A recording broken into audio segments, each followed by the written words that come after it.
And welcome back to the Talking Archive. My name is Josh Jacobs, and we're again talking with Ed Mackay. And last time we talked about his experience in game shows as well as other television work, including working with comedian Hal Sparks, as well as some pilots that didn't go anywhere but sort of went somewhere. And Ed, thanks again for being with us. It's a pleasure to be here, Josh. But hey, Josh and I it's worked money together for many years. I want to clarify that. Josh and I worked for many years on the radio, and we would have fun together live of going back and forth with many topics, and so it was always fun with Josh and I. Thank you. I loved working with you too, just especially on Kevin James's show. Not the King of Queens star, folks, but different Kevin James. Of course, I haven't talked. It was a fun time. It was great. It was, yeah. Usually didn't hear me on the air. You usually heard me playing drums or some quirky clips of different celebrities and everybody from Jackie Gleason to Antonio Villaraigosa to I'm outraged. He finally had the courage to say no to failure and yes to success. And then, of course, Sanford and Son, the Wild Parsley. That's parsley, wild parsley. It just sprung about itself. And Mr. Lee, the song Mr. Lee. That's right. Or Des sounds like, well, you were in the hot seat yesterday, and today it's going to get a whole lot hotter.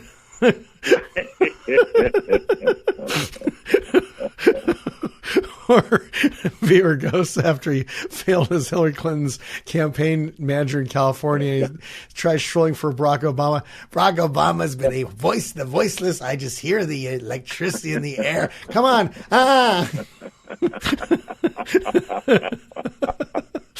That was so much fun. I love live radio.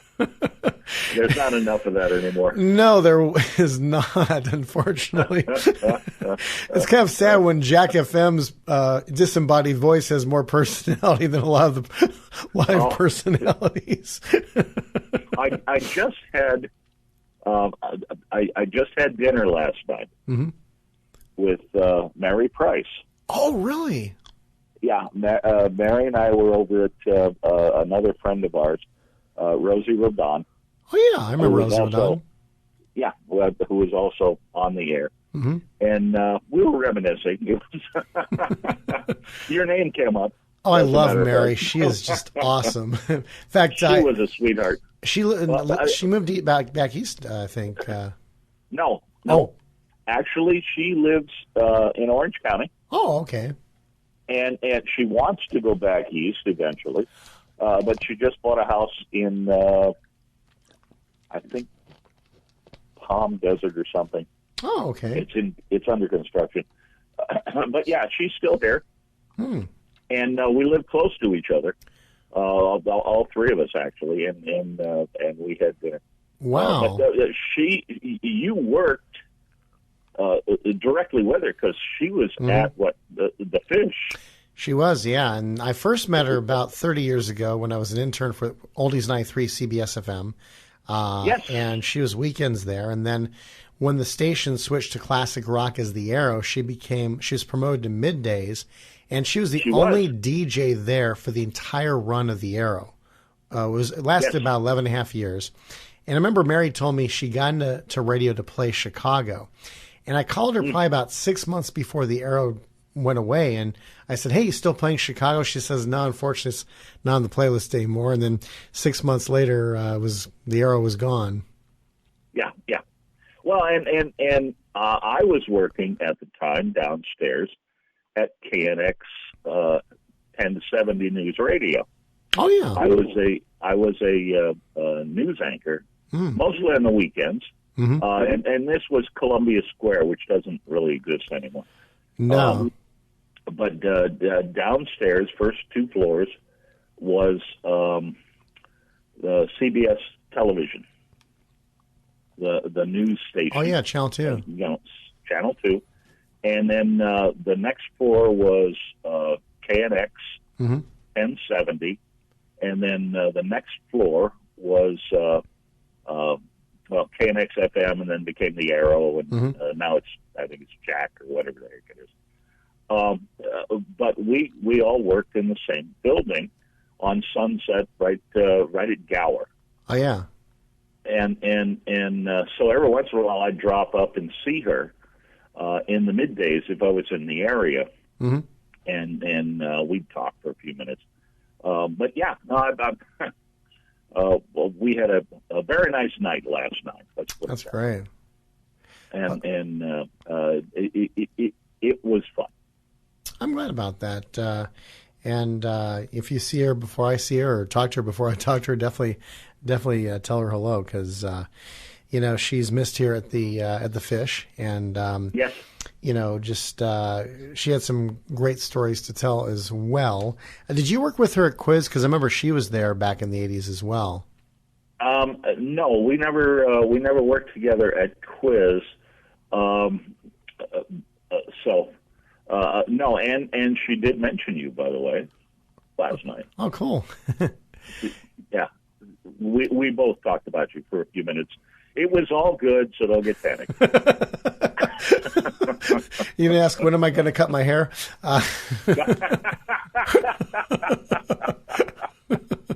When they stop making root beer floats. There we go. That's when I'll cut my hair. That's an inside joke, folks. That's a joke, son. Yeah. I keep pitching them, you keep sidestepping them. Keep your eye on the ball, eyeball. Well, after Treasure Mall ended, you got to announce the return of the Joker's Wild, hosted by Pat Finn, who I got to meet about 2 years ago at the Landmark Forum. And you also got to work with Jack Barry's two sons, John and Doug. What were your memories of the Joker's Wild? How'd you get the gig there? I never actually worked directly with John and Doug.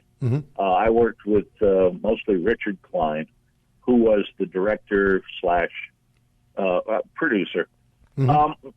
It was fun.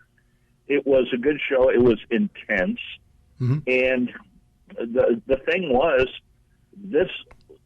when we did the remake, it was the first time they actually had computers running the set. And if you remember the slot machine, the Joker machine, it was all computerized, as opposed to years ago when it was mechanical with slides. That's right, yeah. And the first day of shooting, the computers failed continuously. Oh no! Continuously, we could barely get a show done, and we were taping at Television City, CBS, at Fairfax and Beverly. That's where the original Joker's Wild was made. It's during its CBS years, was Television City. Yeah. And in fact, we shared the stage with Wheel of Fortune. Wheel of Fortune was being shot there at the same time. And so the stage, which is now the Bob Barker stage, at that time was the Carol Burnett stage. And before that, it was the Red Skelton stage. But we would share that stage. If they were on that stage, they would delegate us to one of the stages Young and Restless would be using. Wow. So, they had to clear that one, bring us in. No, the show was very intense. It wasn't an easy show to shoot. And I was the announcer. I also did the audience warm-up. Now, audience warm-up is before we start shooting, I go out and tell jokes and, pass out candy and do balloon animals and stuff like that. And then between shows, it's, we shoot the show, and if everything goes well, it takes about 20-25 minutes. And then, it takes 20 minutes to turn the stage around again so that we could do the next show. And so I'm back out there, throwing bubble gum and, playing games, giving out lottery tickets. So that was fine, except for the fact if the computers crashed, we're looking at an hour or more of, an audience sitting there trying to figure out, okay, so how do we get out of here? I mean, it's boring when you're not doing anything. Oh, yeah. Yeah. So it was fun. Richard, who was, again, director, he was very intense. He was very intense. All I can say is he ruled with an iron fist, and everybody who worked for him knew that, and they just dealt with it. In fact, a lot of stuff got done because they just, sort of ignored him. I shouldn't be saying that. Well, I mean, it's interesting you mention that because I interviewed Mark Summers about 2.5 years ago for my book on Jack Barry, which I'm still waiting for. It's still in the process of being approved and stuff, but things take a while. But that's okay. I mean, I'm finding new stories every couple months. So hey, the more the merrier of stories. But Mark Summers said Richard Klein was like Dr. Jekyll, Mr. Hyde. Sometimes he got along with him, sometimes he didn't. Last time that Mark did see Richard Klein, it was kind of out of the blue somewhere at some convention, and Richard Klein runs up to Mark Summers and gives him a big hug, and that was the last time he ever saw him. He says, I hope he's doing well. I heard he's not doing well health-wise, and about a month and a half later, Klein passed away at the age of 79. But he said he did work for Richard or guested on Win, Lose, or Draw, and he kind of had a falling out with him there, but then he hired Klein to direct a show that he produced. I forget which one it was called, but he said that, Richard couldn't adjust to the fact that he was now working for Mark Summers instead of Mark Summers working for him. He said that Richard Klein used to drink Mogan David wine on set or something like that. It's like, I'm thinking myself, it's basically Ripple. I can't confirm that because I never actually saw him. And actually, we were doing 2 shows at the same time at TV City. We were doing Joker, and then when we were between shows, Richard would run upstairs and do a celebrity talk show, and I can't think of the woman's name. She was on, as I recall, Night Court. Marsha Warfield. Marsha Warfield. She had a talk show. That's right, yeah. And we were doing both shows simultaneously. Oh, goodness. Yeah, so he'd run upstairs and do that. And upstairs is where they were doing the CBS version of the Tonight Show, whatever it was. And so that stage was available for her show. And so we'd be running up and down. It was crazy. Now I got Joker's Wild as a consolation prize. They were bringing back several game shows. Joker's Wild, Let's Make a Deal. They were bringing that back. Bonnie Hall was still part of that, but he was not the host at the time. And they were shooting that in Florida. That's right, yeah. And the announcer that they got, and I can't remember his name, for Joker, became the host for Let's Make a Deal. I think I know who you're talking about, Bob Hilton. Yes, exactly. Yeah. And so I guess I was next in line. I don't know. But all of a sudden I get a call from my agent, and they want me to do the Joker's Wild. So I fell into it. It was like, and we did two seasons. Mm-hmm. Back then, a lot of those remakes just didn't do anything. And I'm going to speculate here because of what I see happening right now with game shows. Mm-hmm. There are certain staples. You've got Price is Right. Mm-hmm. You've got the one with Steve Harvey. Family Feud. Yeah, Family Feud. And they're making Let's Make a Deal work mm-hmm. at the moment. But they're also bringing back, a Pyramid. They're bringing mm-hmm. back a Password. They're bringing back some of the older shows. I think they even tried to bring back Whammy, whatever the heck that one was. That's true, yeah. Mm-hmm. Yeah, and they're not working. Mm-hmm. And in my opinion, and again, it's only my opinion, they're not working because the audience isn't the same. No. And they're trying to put them on prime time. And the young people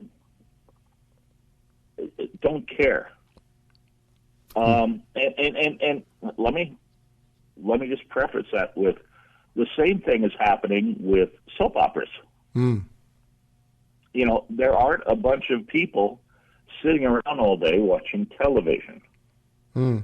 And back in the 50s, 60s, 70s, there were more stay-at-home, and I'm going to sound sexist, but stay-at-home moms mm-hmm. or grandmothers.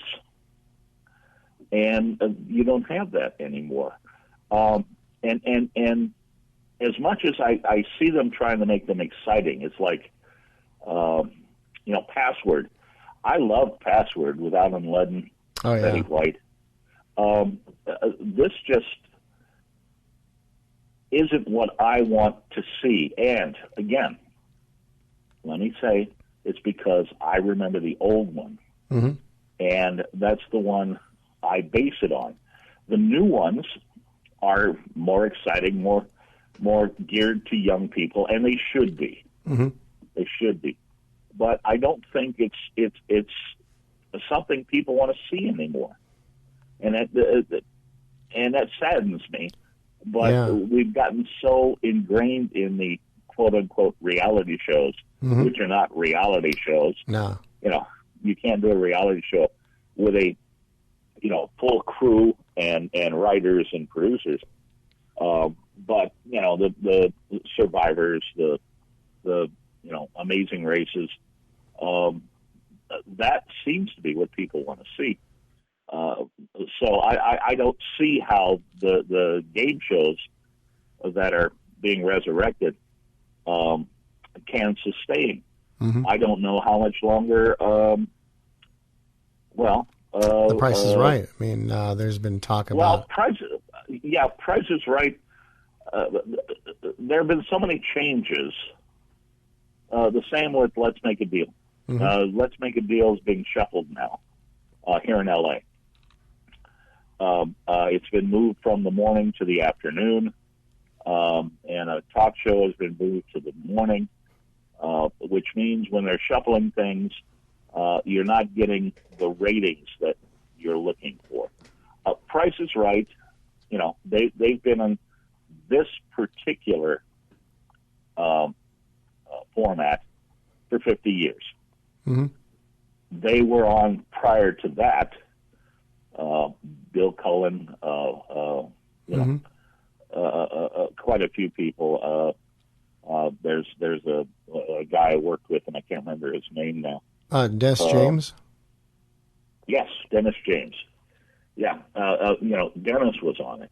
Mm-hmm. In fact, I auditioned for that show 3 times. Wow. Never got it, but, a friend of mine, Jim Thornton. Oh, yeah. He auditioned and did a week before they hired the weatherman guy. Rich Fields? Yeah.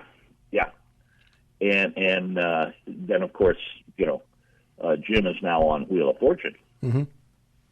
and he's been on that show for quite a while. Yeah. Who was it that was the announcer before that? It was Charlie O'Donnell who had passed away. Charlie O'Donnell. I worked with Charlie on many things. Charlie at one point was doing news on Channel 13 and then going over to do game shows. That's right, yeah, because he was also the announcer of the Joker's Wild and Tic-Tac-Toe in the early 80s as well. And yes, he was. Yes, he was DJ on KRLA 1110 from, I think, 1964 to 67. Oh, yeah, where he was known years ago. Jolly Lean Giant. Yeah. He was, these were Johnny Gilbert. Mm-hmm. Johnny Olson. Oh yeah, that was the first time I auditioned for Price is Right when Johnny Olson passed. Mm. So, and I knew Roddy. We were friends. Wow. There were people that we got to know each other through various shows. Mm-hmm. Did you guys ever hang out, have lunch with these guys ever? Or no. It was mostly we'd see each other either a production or we were auditioning for something or stuff like that. This is the Talking Archive. My name is Josh Jacobs, and we're talking with Ed Mackay. And next time, we're going to be discussing more of his time announcing on television, as well as some auditions, as well as people he's gotten to meet over the years, including somebody very famous that was one of the nicest people he ever met.